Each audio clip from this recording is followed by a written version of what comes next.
ሰላም ሰላም ቤተሰብ እንዴት ናችሁ? ዛሬ ደግሞ ላሳያችሁ የመጣሁት ጊዶቼን ነው። ጊዶቼን ማለት በጣም ኤርሊ ያለ ፕሮጀክት ነው። ጊዶቼን ለምትሰሩ ልጆች KYC ኤሊጂቢሊቲ ክራይቴሪያችሁን 100% ስታደርሱ KYC እንዴት እንደምታደርጉ ላሳያችሁ ነው። ጊዶቼን በጣም ምርጥ ላየር 1 የሆነ ፕሮጀክት ነው። በሃሽ ኮድ ሲስተም ነው ማይኒንጉ የሚካሄደው። ይኸው እንደምታዩት እኔ 100% አልፍ ያለው KYC ሰብሚት ላለው KYC ሰብሚት ስትሉ ካንትሪ ያስመርጣችኋል። ካንትሪ ኢትዮጵያን እመርጣለሁ። ካንትሪ ኢትዮጵያ ታረጉና ሴሌክት ዶክመንት ታይፕ ይላል። እኔ ናሽናል አይዲ ያረኩት።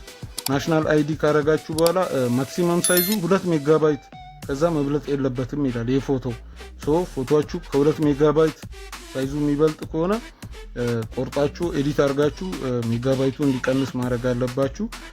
ፍሮንት እና ባኩን አፕሎድ እናደርግለታለን። ባኩን አፕሎድ አደርግለታለሁ። ያው እንደምታውቁት የመጀመሪያው ቨርዥን ነው አፕሊኬሽኑ። በኤፒኬ ነው እየሰራን ያለ ነው። አሁን በጥቂት ቀናት ውስጥ ላውንች እንደሚያደርጉ ተናግረዋል። ፕሌይ ስቶር ላይ ኦር ሳምቲንግ አፕሊኬሽናቸውን እንደምታዩት KYC ፎቶ ሰብሚት አድርጌያለሁ። ፔንዲንግ ላይ ነው ያለው ማለት ነው።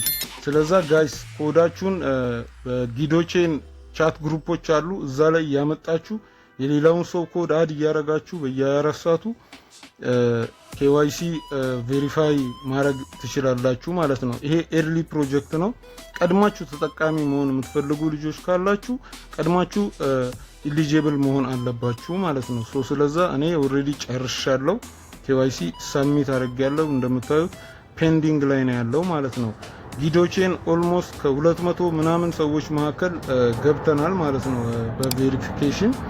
ስለዛ ሁላችሁም ኮዳችሁን እየተቀያየራችሁ ኤርሊ ነው ፕሮጀክቱ። በጊዜ ተጠቃሚ መሆን የምትፈልጉ ልጆች ቬሪፋይ እንድታደርጉ ነው ይህን ቪዲዮ የሰራሁላችሁ።